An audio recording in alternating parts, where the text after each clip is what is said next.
Hello guys, हामी चाहिँ लमजुङको सबभन्दा अल्को डाँडा चढ्दै बाटो थकित अवस्था।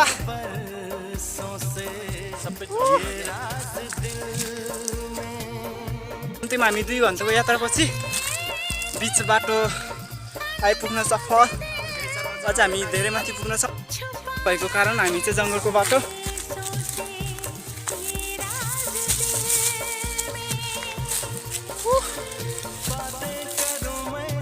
अब हामी यो उकालो चढ्नेछौँ। हाम्रो अझै 2 जना तीन जना टिम अझै धेरै तल हुनुहुन्छ। केटाहरू अलि माथि उकालो लागिसकेका छन्। केही मिनेट केही समयको यात्रामा हामी माथि डाँडासम्म पुग्नेछौँ। हामीले देख्न सक्छौँ हामी उता तल कहिलेले देखेको बजारबाट हामी हिँड्ने कालले यात्रा यहाँ आइपुगेको छ। अहिले माथि मन्दिर डाँडा मन्दिर छ भन्ने कुरा पनि सुनिएको छ। अब हामी आफै देख्ने। फाइनल गाइज, हामी कम्तीमा 3 घन्टाको यात्रापछि हामी यो डाँडा आइपुगेका छौँ जुन सुन्दरताले भरिएको छ। यहाँ अति सुन्दर महादेवको मूर्ति पनि रहेको छ जुन अति फेमस छ यो ठाउँ। र हाम्रो साथीहरू सबै एकसाथ बसेको छन् र हामी यो डाँडा आइपुगिसकेका छौँ। अझै हाम्रो बाँकी साथीहरू आउनै बाँकी छन् जुन धेरै नै तल रहेका छ। हामी बाइकहरू केही 2-3 जना साथीहरू पनि घुम्न आउनु भएको रहेछ यहाँ जुन अति सुन्दर छ। यहाँ दिउँसोको समयमा आएका हौँ र दिउँसोको समयमा पनि यति सुन्दर देखिएको छ।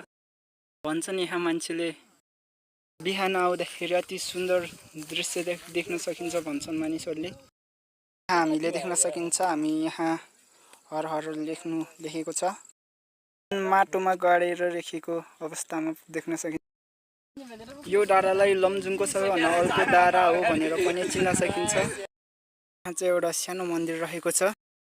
शिवरात्रिको दिनमा यो डाँडाभरि धेरैभन्दा धेरै मान्छेको भिड हुने गरेको यहाँका स्थानीय जनताहरूले बताएका छन्। यहाँ एउटा मन्दिर निर्मित हुँदैछ, एउटा यहाँ छ भन्ने। यहाँ हाम्रो आराम गर्ने ठाउँ पनि रहेको छ जुन हाम्रो साथीहरू आराम गरेको अवस्थामा। केही समयको पर्खाएपछि हाम्रो साथीहरू नि आइपुगिसकेका छन् जुन पछाडि थिए। कुनै काफल खाँदै कुनै झोक्रिँदै थकाइका